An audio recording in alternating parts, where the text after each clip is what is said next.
Wala namang naiulat na sugatan sa sunog. Hindi makapenetrate yung mga padlock namin dahil walang pasukan dyan. Kaya nagladlad na lang kami ng mga limang hose. Sa kuha naman ni Jason Neri, kitang-kita ang apoy na tumutupok sa isang bahay sa Sandville Subdivision, Culiat, Quezon City. Nagsimula raw ang apoy mula sa kusina ng maid's quarters pasado alas 9 ng gabi. Napabayaan nilulutong pagkain ang itinuturong pinagmula ng apoy. Walang naiulat na sasaktan sa sunog na agad na itinaas sa ika-4 na alarma.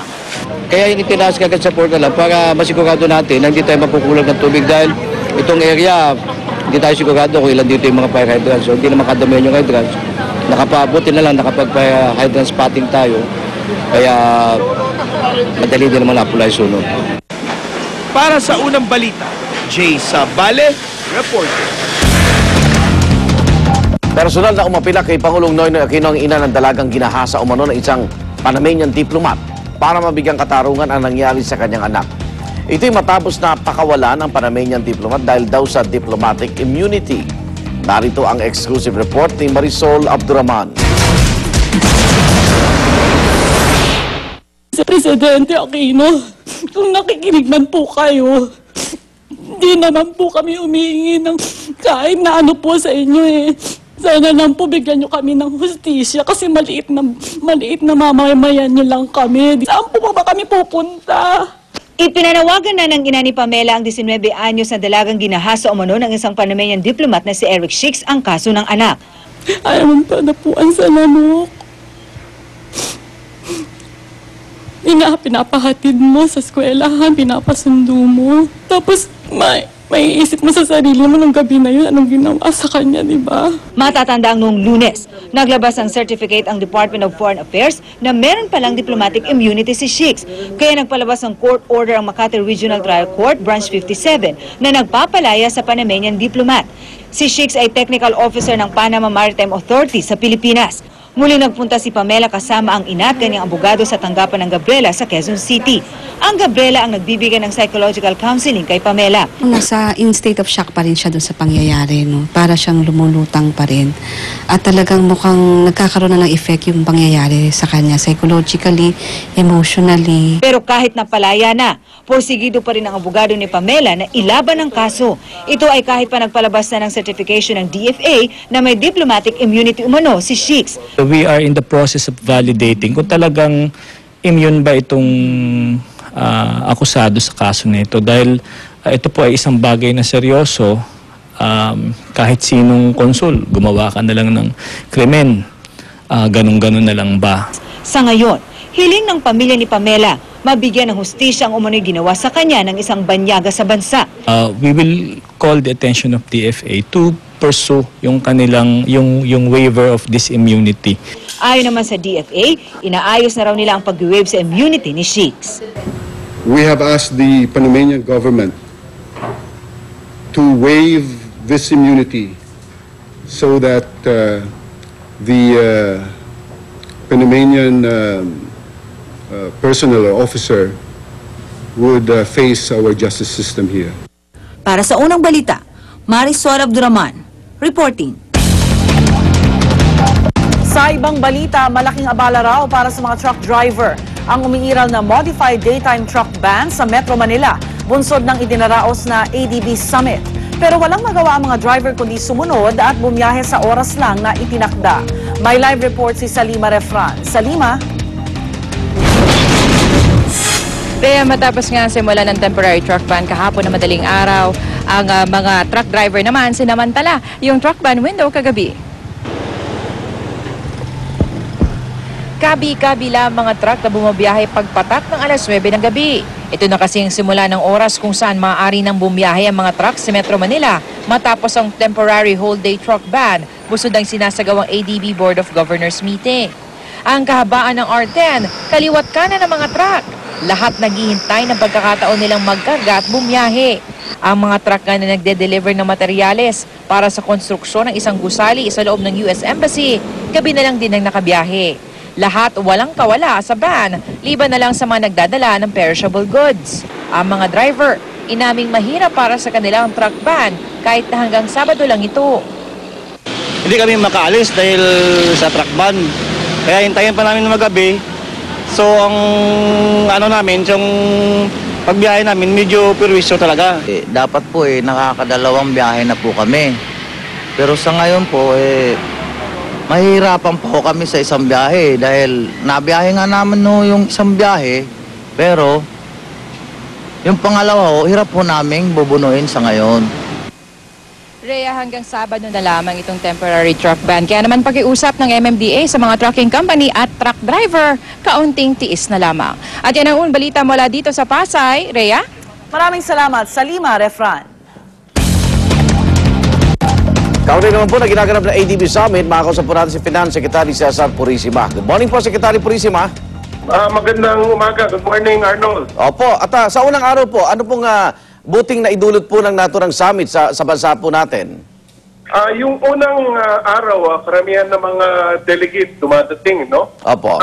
Marami pong seminar na nangyayari. Nagkakaroon tayo ng pagkakataon na mag-share ng best practices na mga solusyon sa iba-iba't problema na pare-parehan nating tinatakel, no? Opo.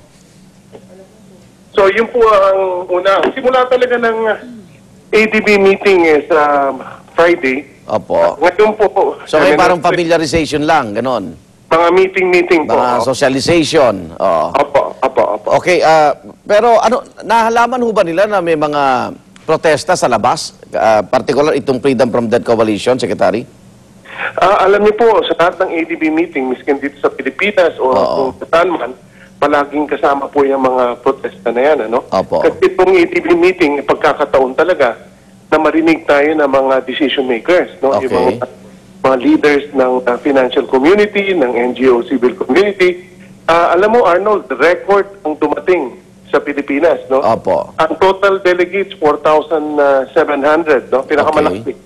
So far, sa 45 annual meetings ng ADB, Opo. at kami nanggaling sa abroad. Kaya magandang opportunity po ito para sa ating bayan na pakita kung ano na nagawa natin sa ating bansa simula nung pumasok si Pangulong Aquino. No? Opo. Ang thesis po ni Pangulong Aquino, mas magandang gobyerno, mas magandang ekonomiya. No? And so far po naman, malaki na natitipid natin sa interest, may $1 billion dolyares, no? Pwede nating igamit sa kung anong mga kailangan ng mga kababayan natin, no? Okay. So, may pagkakautang ba tayo sa ADB? Magkano po, Secretary? alam niyo po, yung mga utang sa ADB napakamura, no? Okay. At po yan, may programa tayo, no, na umuutang tayo sa kanila, no? Ang interest nila, less than 1%, no? Tapos Okay. anong pagbabayad. So natutulungan nila tayo. Nung nagkaroon ng bagyo at landslide sa Cagayan de Oro, tumulong sila. Binigyan din po tayo ng tulong. At ang kanahan pa sa tulong nila, tinutulungan tayo ng mga technical, no? Hindi lang pautang, pero tinutulungan tayo paano ma-improve yung mga sistema sa ating bansa. Katulad ng PPP, binibigyan tayo ng pera para pang feasibility study, no? Opo. Pero ang kagandahan nitong annual meeting na ito, no? Yung 67 member countries, no? Tapos yung iba-ibang mga eksperto sa iba-ibang panig ng mundo ay pumunta ho dito para magpulong-pulong, no? Para pag-usapan paano natin mas mapaganda ang mga takbo ng ating mga bansa. Okay, kung ang layunin daw nito ay poverty reduction, Secretary, ba't tinakpan yung mga mahihirap sa may airport? Kailangan makita din nila yun, di ba? Ay, alam naman nila po yun. Hindi naman kailangan. Okay. Pero may mga billboard po tayo para ma-welcome po sila. At yun po ang napiling lagyan ng mga billboard. No? Pero alam niyo po, meron tayong feature ngayon sa isang international channel ng CNN. Pinipicture naman nila yung magandang challenges natin. Yung magaganda at yung mga challenges natin. Okay. Anong figure nga po yung utang natin sa kanila, Secretary? Para no maunawaan ng Pilipino na, di ba, na alam mo, yung mga programa ay galing sa tulong nila. Yung utang sa ADB hindi kalakihan. Total nating utang. No? Okay. I just have the exact number now. Pero ang kagandahan sa utang ng Pilipinas, no? Although lumalaki ang amount, in relation to sa kakayahan natin sa ating ekonomiya, lumiliit po siya, no? Ang kagandahan, yung ating interest na binabayaran, no, as a component of our budget, lumiliit, no? Last year, naging 16% na lang nung nagsimula si Pangulong Aquino, 21%. No? Okay. So, dapat ng palit niya para yung budget pwede nang igamit sa education, sa infrastructure, sa healthcare, sa conditional cash transfer, at kung mga iba-ibang bagay na mas nakakatulong sa ating mga kababayan. Okay, yung pagdating ho ng mga delegado rito, siyempre nakapagpasok din po ng dolyares yan, Secretary, di ba? Ay, nako, oo. Bawat isa dyan, nagbabayad ng hotel room, gumagastos sa pagkain, tapos yung mga iba-ibang bako nag-host ng mga function, no? Tapos hindi natin ma-measure dito na napakalaki yung libreng advertisement. Hindi lang sa Pilipinas but internationally po. Yung libreng dagdag sa mindshare, sa pag-iisip ng mga nag-attend, no? Na nag-iiba na pala talaga ang Pilipinas. Kung makausap mo sila, gulat po sila sa so far nakikita nila. Ang sinasabi nga nila, this is the most fun ADB meeting. So nakumpara nila yung huling pagpunta nila din dito, no? Nung welcome reception kagabi, kitang-kita yung galing ng Pilipino. Galing sa performance, galing sa pagkanta, no? Sa warmth of the Filipino. Ito naman talagang ating advantage, yung ating tao, yung ating mga kababayan. Okay. Secretary, balitaan nyo kami dun sa mga maging resulta pa nito na maramdaman ng ating mga mahihirap, ha? Salamat. Tama-tama, Arnold. Para sa ating itong mga kababayan, lalo-lalo na yung mga mahihirap, no? Pinag-uusapan natin paano matulungan sila at pag-imbita sa mga dayuhan, no? Makakatulong din sa kanila dahil bibilis ang takbo ng ating ekonomiya. Maraming salamat po. Good morning and good luck. Maraming salamat, Arnold. Good morning po. Finance Secretary Cesar Purisima. Pinaguremos wanted sa lalawigan ng Leyte. Arestado. Silipin ang bagong tourist attraction sa North Cotabato at Davao del Norte. Huwag pahuli, tutok lang sa unang balita.